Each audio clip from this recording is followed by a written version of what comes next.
الحمدللہ رب العالمین والصلاة والسلام علی خاتم النبیین اما بعد فاعوذ باللہ من الشیطان الرجیم بسم اللہ الرحمن الرحیم الصلاة والسلام علیکہ یا سیدی یا رسول اللہ وعلی آلکہ واصحابکہ یا سیدی یا حبیب اللہ الصلاة والسلام علیکہ یا سیدی یا نبی اللہ وعلی آلکہ واصحابکہ یا سیدی یا رحمت للعالمین۔ کراچی شہر سے ایک خاتون نے روحانی علاج کے حوالے سے سوال کیا کہ میرے بیٹے کو پیلیا یعنی یرقان ہے، اس کا کوئی روحانی وظیفہ ارشاد فرما دیجئے۔ اور جب میرا بیٹا بیمار ہوتا ہے تو دکھ بھی محسوس ہوتا ہے، کیا میں لوگوں کے سامنے شکایت یا افسوس کا اظہار کر سکتی ہوں یا نہیں؟ الجواب بعون المالک الوہاب اللہم ہدایت الحق والصواب۔ دو چیزیں آپ نے ارشاد فرمائی۔ ایک چیز آپ نے یہ فرمائی کہ پیلیا یعنی یرقان کا روحانی وظیفہ علاج میں عرض کر دوں، اور دوسرا آپ نے ارشاد فرمایا کہ لوگوں کے سامنے میں شکایت یا افسوس کر سکتی ہوں یا نہیں۔ سورہ فاتحہ الحمد شریف جو ہم نماز کے اندر بھی پڑھتے ہیں، الحمدللہ رب العالمین الرحمن الرحیم ولا الضالین تک، عمومی طور پر سورۃ الفاتحہ اس کا نام مشہور ہے۔ اس سورت کا اس نام کے ساتھ ساتھ اور نام بھی ہیں، سورہ شفا ہے، سورہ دعا ہے۔ اس سورت کے اندر اللہ پاک نے شفا بھی رکھی ہے۔ خاص کر یرقان کا روحانی وظیفہ بہترین اور آزمودہ، جس پر میں نے خود بھی تجربہ کیا۔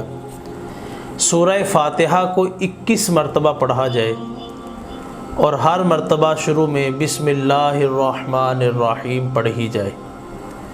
21 مرتبہ بسم اللہ الرحمن الرحیم ہوگی اور 21 مرتبہ سورہ فاتحہ ہوگی۔ یہ پڑھ کر پیاز پر آپ پھونک لگا کر اس پیاز کو بچے کے گلے میں باندھ دیں، اللہ پاک نے چاہا تو اس کا یرقان جاتا رہے گا۔ بیمار عابد یہ ایک رسالہ ہے، اس رسالے کے اندر بھی اس روحانی علاج کو لکھا گیا، اور یہ آزمودہ ہے، میرا ذاتی بھی تجربہ شدہ ہے کہ یہ اگر عمل کر لیا جائے تو بڑا ہو بچہ ہو، اللہ نے چاہا تو اس کا یرقان جو ہے وہ جاتا رہے گا۔ 21 مرتبہ سورہ فاتحہ پڑھیں گے۔ اللہ پاک کے کلام میں ویسے ہی شفا ہے، اور اس سورت کا ایک نام سورہ شفا بھی ہے۔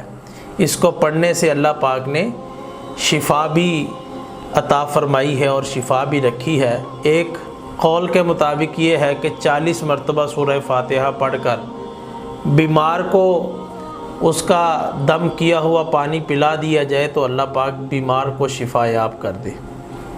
یہ آپ کے لیے روحانی وظیفہ جو میں نے عرض کیا، اس کو آپ نوٹ بھی فرما لیں، دیگر مسلمانوں کے لیے بھی انشاءاللہ میرے رب نے چاہا تو فائدہ مند ہوگا۔ کلام پاک ہے، اس کو پڑھ کے پیاز پر جو ہے وہ پھونک ماریں اور پیاز جو ہے وہ بچے کے گلے میں لٹکا دیا جائے۔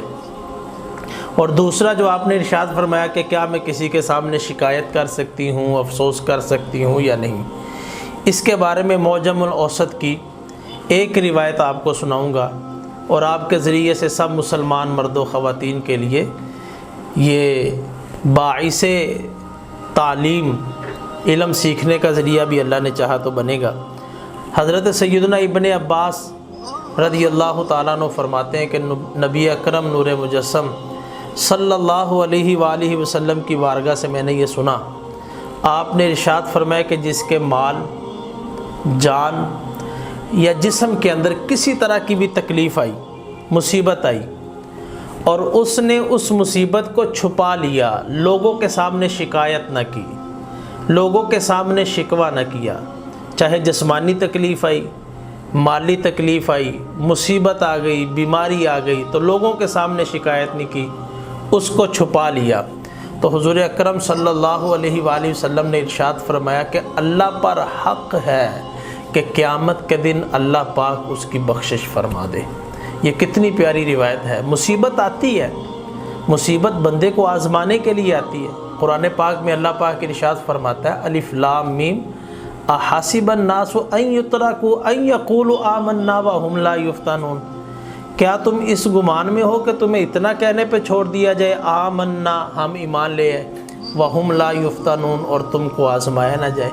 تو یہ جو مصیبت آتی ہے اس پر صبر کرنا چاہیے، اللہ پاک کی رضا میں راضی رہنا چاہیے۔ یہ آزمائش کا جو ہے وہ ذریعہ ہوتا ہے، اللہ پاک بندے کو آزما رہا ہوتا ہے کہ میرا بندہ کتنا صبر کرتا ہے، اور جب صبر کرے تو ان اللہ مع الصابرین کے ذریعے اس کو جو ہے وہ پھل دیا جاتا ہے، اجر دیا جاتا ہے۔ تو یہ حدیث جو حضرت سیدنا ابن عباس رضی اللہ تعالیٰ عنہ سے ہے، معجم الاوسط کے اندر اس کو بیان کیا گیا، اس کو ذہن میں رکھا جائے۔ مصیبت آئے لوگوں کے سامنے شکایت نہ کرے، اس کو چھپا لے، تو اللہ پر حق ہے کہ اللہ پاک قیامت کے دن اس کی بخشش فرما دے، اس کی مغفرت فرما دے۔ اللہ پاک آپ پر، ہم سب پر نبی اکرم صلی اللہ علیہ وآلہ وسلم کے وسیلہ جلیلہ سے رحمت فرمائے، بیماریوں سے حفاظت فرمائے۔ جو مسلمان مرد و خواتین بیمار ہے اللہ ان کو شفا یاب فرمائے، اور آپ کے بیٹے کو اللہ پاک بیمار کربلا حضرت امام زین العابدین رضی اللہ تعالیٰ عنہ کے وسیلہ جلیلہ سے شفا کاملہ عطا فرمائے۔ آمین یا رب العالمین۔